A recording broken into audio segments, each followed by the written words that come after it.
Hi friends, welcome back to my channel.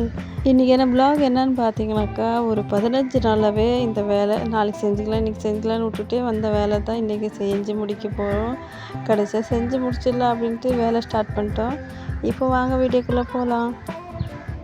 கை குழந்தை இருந்தாலுமே வேலையே ஆகிறதில்லைங்க, எந்த வேலையுமே செய்ய முடியறதில்லைங்க. ஏன்னா ஒரு வேலை போய் நம்ம தொடுவோம், அந்த வேலை தொட்டு இன்னும் செஞ்சுட்டு இருப்போம், அதங்களையும் வந்துட்டு குழந்தைங்க அழுவோம், மறுபடியும் அதை தூக்கி வச்சுருப்போம், மறுபடியும் விட்டுட்டு போய் அந்த வேலை தொடுவோம், மறுபடியும் அழுவாங்க. இதே தான் நடக்கும். அந்த கடுப்புலேயே ஒரு 5 நாளாக கடுப்பாக இந்த வேலை செய்யறது சரி அப்புறமா செஞ்சுக்கலான்னு விட்டு வச்சுருந்தேன். இப்போ டைம் பார்த்திங்கனாக்கா 12 மணிங்க. சரி மித்துக்குட்டி குளிக்க வச்சுட்டு நானும் குளிச்சுட்டு வந்து அவனுக்கு ரெடி பண்ணி விட்டு அதுக்கப்புறம் மெதுவாக நானும் தலைவாரி ரெடி ஆகிட்டு, மித்துக்குட்டி வந்துட்டு இப்போல்லாம் வீட்டில் இருக்கான். நாங்கள் பால்வாடிக்கு அனுப்பலை. எனக்கு பால்வாடிக்கு போனதுக்கப்புறம் எப்படின்னாக்கா வீட்லேருந்து தான் காய்ச்சல் அவனுக்கு அதிகமாக வராது. அதுவும் பால்வாடிக்கு ஒரு 2 நாள் விட்டோம்னா மறுபடியும் 3 நேரத்துக்கு காய்ச்சல் வந்துடும். அதனால யோசிச்சுட்டு வீட்டிலே வச்சு பார்த்துட்டு இருக்கேன். ஒரு சின்ன விஷயத்தாங்க உங்கள்கிட்ட ஷேர் பண்ணுறேன். என்னன்னாக்கா ஏதோ ஒரு விஷயம் இருந்தாலும் பர்சனல் விஷயமாகட்டும் எதாகட்டும், ஏன்னா எல்லாருக்கிட்டையுமே எல்லா விஷயத்தையும் சொல்லிக்காதீங்க. ஏன்னா அது ஃப்ரெண்ட்ஸாக இருக்கட்டும், ஃபேமிலியாக இருக்கட்டும். ஒரு ஃபேமிலியில் நம்ம என்ன நடக்குதோ அது வந்துட்டு மற்றவங்கக்கிட்ட நம்ம சொல்லாமல் இருந்தாலுமே நம்ம வாழ்க்கை நல்லா இருக்கும். நம்ம அதை விட்டுட்டு அவங்க நல்லா பேசுகிறாங்க, அவங்க என்னோடய ஃப்ரெண்டு, கடைசி வரையும் நம்ம கூட வருவாங்களானாக்கா யாரும் நம்ம கூட வரவங்க யாருமே இல்லைங்க. நம்ம ஃபேமிலின்னு நம்ம ஏதாவது ஒரு பிரச்சனை பண்ணி நம்ம பிரிஞ்சு போனால் நம்ம தனியாக தான் வாழணும். அதனால் நம்ம ஃபேமிலி பிரச்சனை மற்றவங்கக்கிட்ட சொல்லாமல் இருந்தீங்கன்னாவே நம்ம வாழ்க்கை நல்லா இருக்கும்.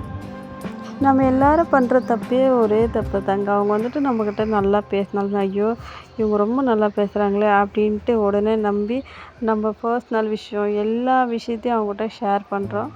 அவங்க வேறு எல்லா விஷயத்த கூட ஷேர் பண்ணி கிண்டல் அடித்தா கூட நம்மளால் தாங்கிக்க முடியும். ஆனால் நம்மளோட பர்சனல் விஷயம் ரொம்பவே பர்சனலான விஷயத்த வந்துட்டு அவங்ககிட்ட ஷேர் பண்ணும்போது அதை போயிட்டு மற்றவங்கக்கிட்ட கிண்டல் அடித்து பேசும்போது அதை நம்ம காதால் கேட்குறோமே, அப்போ எவ்வளோ மனசுக்கு கஷ்டமாக இருக்கும். ஆனால் அது அவங்களுக்கு புரியுறதே இல்லைங்க. என்னோடய லைஃப்பில் அப்படியெல்லாம் நடந்த விஷயத்தாங்க இப்போல்லாம் வந்துட்டு யாருக்கிட்டையுமே பேச மாட்டேங்க. நான் மட்டும் தனியாக ஆளாக இருப்பேன். அதனால தாங்க யூடியூப் சேனல்லே ஆரம்பித்தேன். ஏதாவது இருந்தால் பர்சனல் இருந்துச்சுன்னா சரி யூடியூப்பில் சொல்லிக்கலாம். சில பேர் பேட் கமெண்ட் பண்ணுவாங்களா, பண்ணிட்டு போட்டோம் என்ன இப்போ. ஏன்னா நம்மளுக்குன்ட்டு இது நம்மளை பற்றி முழுசாக தெரிஞ்சவங்களே தப்பாக பேசும்போது யூடியூப்லலாம் வந்துட்டு நம்ம அதுக்கெல்லாம் கவலைப்பட்டோம்னா நம்ம நினச்சது கண்டிப்பாக சாதிக்கவே முடியாதுங்க. ஏன்னா அதானே உண்மை. நம்ம கூடவே இருக்கிறாங்க, எல்லாமே நம்மளுக்கு தெரியும். அவங்களே நம்மளை ஒரு மாதிரி பேசும்போது அவங்க யாருன்னே தெரியாது. உடனே வந்து யூடியூப் ஆன் பண்ணவங்க ஒரு வீடியோ வரும், அது அவங்க என்ன பேசுனா அவங்க கஷ்டப்படுவாங்கன்ட்டு அவங்களுக்கு நல்லாவே தெரியும். அதுமாரி ஒரு கமெண்ட் போட்டு போயிட்டே இருப்பாங்க. அது நம்ம ரொம்ப சீரியஸாக எடுத்தோம்னாக்கா நம்ம நினச்சது சாதிக்கவே முடியாது. ஸோ அதனால் யாருமே எதுக்குமே கவலைப்படாதீங்க. யார் என்ன சொன்னாலும் அப்படி தானே, நான் இப்படி தான் இருப்பேன்னு என்ன வேணா சொல்லிட்டு கொண்டு போயிட்டே இருக்க வேண்டியதாங்க. நம்ம இவ்வளோ எல்லாம் பேசுகிறேன் நீ என்ன கிழிச்சிருக்கேன்னு சொன்னீங்கன்னாக்கா சத்தியமாக நான் எதுவுமே கிழிக்கலைங்க. நிம்மதியான ஒரு வாழ்க்கை, ஒரு குட்டி ஃபேமிலி, அவ்வளோதாங்க நான் எல்லாருக்குமே தேவை.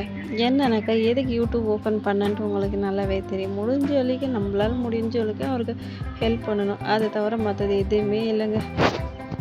ரெடி ஆகிட்டு வந்துட்டு அரிசி தாங்க ஊற வச்சேன். ஏன்னா மாவு இருந்தில்ல, மாவு தீர்ந்து போய் 2-3 நாள் ஆகிடுச்சி. அதனால் அரிசி தான் ஊற வச்சுட்டு இருந்தேன்.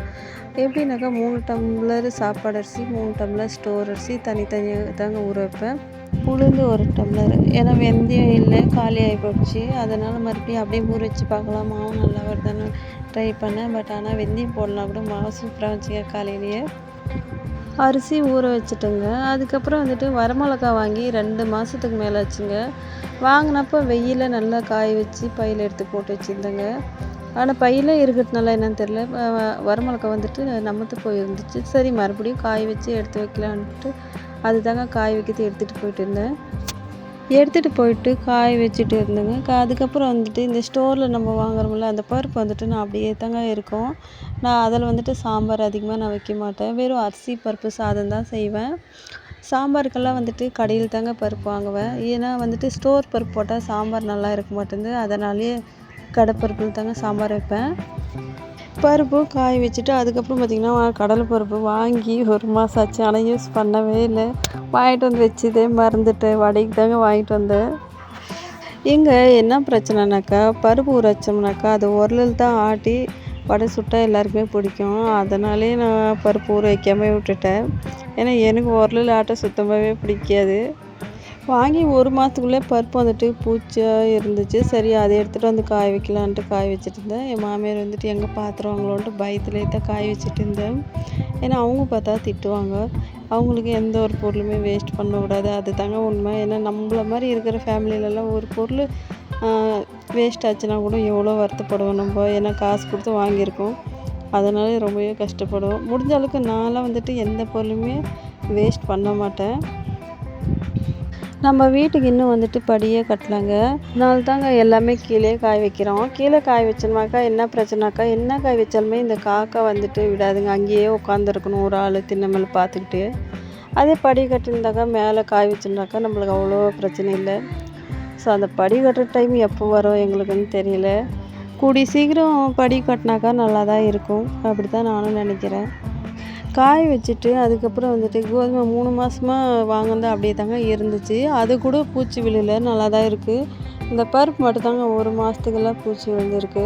இங்கே கோதுமை வந்துட்டு எப்படின்னாக்கா அதை க்ளீனாக நல்லா சுத்தம் பண்ணிவிட்டு அதுக்கப்புறம் எடுத்து போய் உரலில் கொட்டி இடித்து அந்த கோதுமையோட தொலியெல்லாம் அப்படியே வந்துடும். அதை இடிக்க சொல்லுவேன். அப்படியெல்லாம் இடித்து அது மறுபடியும் நல்லா வெயிலில் 2 நாளாக காய வச்சுட்டு அதுக்கப்புறம் தாங்க போய் கடையில் போய் மாவு வச்சுட்டு வருவோம்.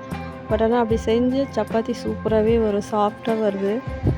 இது செய்கிறதுக்கே 2 மணி நேரம் ஆயிடுச்சுங்க. அந்த கோதுமை க்ளீன் பண்ணி அதை இடித்து அதை காய வச்சு எடுத்துகிட்டு வரவங்களுக்கு எனக்கெல்லாம் அந்த கோதுமை இடிக்கும் போது ரத்த கண்ணீராக வந்துச்சுங்க. எல்லோரும் அந்த காலத்தில் சொல்லுவாங்க, நாங்கள்லாம் நெல்லே வந்துட்டு நெல் குத்தி அதுக்கப்புறம் அரிசியாக எடுத்து அதில் சாப்பாடு செஞ்சு சாப்பிட்டோன்ட்டு. அதெல்லாம் எங்கள் பாட்டி வந்துட்டு எங்கக்கிட்ட சின்ன வயசில் இருக்கும்போது எனக்கெல்லாம் சொல்லுவாங்களா. நான் நினைப்பேன் அதெல்லாம் ஒரு வேலையை, அதெல்லாம் போய் சொல்லிகிட்டு இருக்கேன் அப்படின்ட்டு போயிட்டே இருப்பேன். முழுசாக கூட எதுவுமே கேட்க மாட்டேன். இப்போ தான் தெரியுதுங்க அதெல்லாம் எவ்வளோ பெரிய கஷ்டன்ட்டு. எங்கள் அம்மா கூட நெல்லெல்லாம் குத்தி சாப்பாடு செஞ்சு சாப்பிட்ருக்காங்க. அவங்க கூட சொல்லியிருக்காங்க. ஆனால் இப்போ நம்ம செய்யும்போது தாங்க அதோட கஷ்டம் தெரியுது. எதோ ஒன்றுமே அவங்கவுங்களுக்கு வந்தால் தான் தெரியும் அப்படின்னு சொல்லுவாங்கள்ல. அதே மாதிரி தாங்க கஷ்டன்ட்டு வந்துச்சுன்னா நம்மளுக்கு வந்தால் மட்டும்தாங்க நம்மளுக்கு புரிஞ்சிக்க முடியுது. மற்றவங்களுக்கு வந்து ஐயோ அதெல்லாம் கஷ்டம் மாதிரியே நம்மளுக்கு தோணாது. அது மைண்ட் செட் அப்படி தான் இருக்குது எல்லாரோடது. அதுக்கு எதுவும் பண்ண முடியாது. இது பெண்களுக்கு முக்கியமாக வீட்டில் இருக்கிற பெண்களுக்கு ஒரு விஷயத்த சொல்லிக்கிறேன். எப்போயுமே நம்ம பிஸியாக காமிச்சிங்கனாவே வீட்டில் எந்த பிரச்சனை நடந்தாலுமே நம்ம கண்டுக்க மாட்டோம். வீடுனாக்கா எப்படின்னா இப்போ மாமியார் மாமனார் மச்சானார் எல்லாம் ஒரே இடம் இருக்கும் போது ஏதாவது ஒரு விஷயம் பிரச்சனை வந்துக்கிட்டே தான் இருக்கும். அது நம்ம திருப்பி பேசினா நம்ம கெட்டவங்க, நம்ம பேசாமல் இருந்தோம்னா நம்ம நல்லவங்க. அதனால் நம்ம பிஸியாக வச்சுக்கினாக்கா அவங்க என்ன சொன்னாலுமே நம்மளுக்கு கோவமும் வராது, கண்டுக்க மாட்டோம். ஃபஸ்ட் ஆஃப் ஆல் இப்போ நானே வச்சுக்கோங்க, காலையில் எழுந்திரிக்கிறேன், சாப்பாடு செய்கிறேன், வீட்டு வேலை செய்கிறேன், அதில் குழந்தைங்கள பார்த்துக்கிறேன். அதுவே ஒரு வீடியோவாக எடுத்து போட்டு நான் பாட்டுன்னு என்னோடய டைம் இதிலே தான் சரியாக போயிடுது. அதேமாரி உங்களை நீங்கள் பிஸியாக காமிச்சிங்க, உங்கள் லைஃப் ஓரளவுக்கு நல்லா இருக்கும்.